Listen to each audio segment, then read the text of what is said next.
علماء کرام تھے جنہوں نے پورے ملک کا دورہ کر کے لوگوں کی ذہن سازی کی، لوگوں کی فکر بنائی کہ اب انگریزوں سے لڑنا ہوگا، جہاد کرنا ہوگا اور اس انگریز کو یہاں سے مٹانا ہوگا، ہٹانا ہوگا، بھگانا ہوگا۔ کسان پہلے زمین تیار کرتا ہے، جب زمین تیار ہو جاتی ہے تب اس میں غلہ ڈالتا ہے۔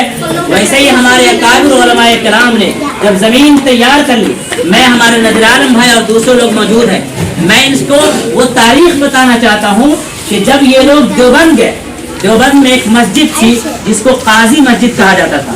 قاضی مسجد پر دیوبند بستی کا اینڈ تھا، آگے گاچھی تھی، کھیتیاں تھی، اس میں ایک گاچھی تھی جس کے اندر بیٹھ کر چند علماء کرام نے اس ملک کی آزادی کا خواب دیکھا اور وہاں مشورہ کیا۔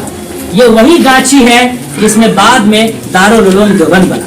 پھر حضرت شاہ عبدالعزیز محدث دہلوی رحمۃ اللہ علیہ نے دو ٹوک فتویٰ دیا کہ انگریزوں کا کوئی تعاون نہیں کرنا ہے، اب انگریزوں سے لڑنا ہے۔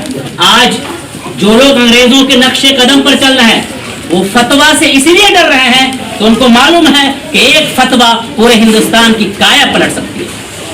اسی وجہ سے وہ فتووں سے ڈرتے ہیں اور فتویٰ دینے والوں سے ڈرتے ہیں اور ہر ایک کی بات کو فتویٰ کہہ کر کے فتویٰ کی اہمیت کو کم کرنا چاہتے ہیں۔ لیکن ڈاکٹر کلیم عاجز صاحب نے کہا اگرچہ عشق میں مرنے کا خطرہ بھی زیادہ ہے مگر مرنے کے ڈر سے مرنے والے کم نہیں ہوتے۔ اس وقت حضرت شاہ عبدالعزیز محدث دہلوی کے بعد یہ جو قافلہ چلا وہ سینہ بسینہ چلا، یعنی وہ تحریک زبانوں پر نہیں، وہ تحریک مائک پر نہیں، وہ تحریک اسٹیج پر نہیں چلی، بلکہ وہ تحریک دل میں چلی، اور دل میں تحریک کا جو قائد تھا اس کا نام تھا حاجی امداد اللہ مہاجر مکی رحمۃ اللہ۔ ان لوگوں نے ایک منصوبہ بنایا جس کو ریشمی رومال تحریک کہا جاتا ہے۔ ریشمی رومال تحریک کا مطلب یہ تھا کہ دوسرے ملک کے کچھ لوگوں سے مدد لے کر کے اس ملک کو آزاد کرایا جائے۔ یہ راز فاش ہو گیا اور وہ منصوبہ وہیں پر دفن ہو گیا۔ اس کے بعد حاجی امداد اللہ مہاجر مکی رحمۃ اللہ علیہ کے کعبہ شریف کی محبت میں وہ ہندوستان چھوڑ کر کے مکہ چلے گئے۔ کعبہ مقدس کے پاس جا کر حاجی امداد اللہ مہاجر مکی رحمۃ اللہ علیہ نے دوسرے کئی ملک کے لوگوں سے وہاں پر بیٹھ کے ملاقات کی، اس لیے کہ کعبہ ہر ملک کا آدمی آتا ہے۔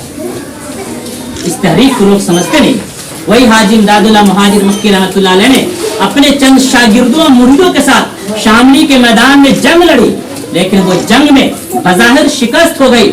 اس کے بعد جب انگریزوں کے حوصلے بلند ہوئے تو اسلام کی حفاظت کے لیے دارالعلوم دیوبند کا قیام عمل میں آیا۔ اور میں پھر دہراتا ہوں دربھنگا کا کیا رشتہ ہے اور کتنا مضبوط رشتہ ہے آزادی کی تحریک سے، اس کو اگر سمجھنا ہے تو اس تاریخ کو سمجھنا ضروری ہے۔ حاجی امداد اللہ مہاجر مکی رحمۃ اللہ علیہ جو سرخیل تھے، جو لیڈر تھے، جو قائد تھے، وہ حاجی امداد اللہ مہاجر مکی رحمۃ اللہ علیہ مکہ المکرمہ چلے گئے اور ان کے جتنے مریدین تھے ان میں سے 3 مریدین کا میں نام لینا چاہوں گا۔ ایک مرید کا نام تھا انوار اللہ شاہ فاروقی، جنہوں نے حیدرآباد میں جامعہ نظامیہ کے نام سے ادارہ قائم کیا۔ دوسرے شاگرد اور مرید تھے مولانا قاسم نانوتوی رحمۃ اللہ علیہ، جنہوں نے دیوبند کے اندر مدرسہ قائم کیا اور آزادی کی تحریک چلائی۔ اور آپ خوش قسمت ہیں کہ تیسرے مرید، سب سے قریبی مرید، سب سے پیارے اور چہیتے مرید اور شاگرد ایک تھے جن کا نام تھا حاجی منور علی۔ یہ اتنے چہیتے تھے، اتنے پیارے تھے کہ جب آپس میں کسی کا اختلاف ہوتا تھا تو حضرت حاجی امداد اللہ مہاجر مکی رحمۃ اللہ علیہ سمجھوتا کے لیے حاجی منور علی کو دیکھتے تھے۔ حاجی منور علی حاجی امداد اللہ کے اتنے قریب تھے کہ ان کے سارے شاگرد اپنی اپنی جگہ رہے، لیکن حاجی منور علی نے کہا کہ ہم تو اپنے شیخ کے پاس مکہ جائیں گے، اور وہ بھی دربھنگا کے رہنے والے تھے، وہ یہاں سے مکہ المکرمہ کے لیے نکل گئے۔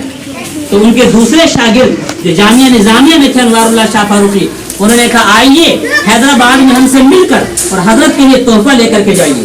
چنانچہ دربھنگا سے یہ حیدرآباد گئے، لیکن زندگی نے وفا نہ کی اور حیدرآباد میں حاجی جناب منور علی نستوی صاحب کا انتقال ہو گیا۔ وہ نستہ یہ قریب میں اپنے دربھنگا کے وہاں کے رہنے والے تھے، وہاں پر انہوں نے ایک ادارہ قائم کیا۔ گویا کہ ان کے 3 شاگردوں نے 3 ادارہ قائم کیا۔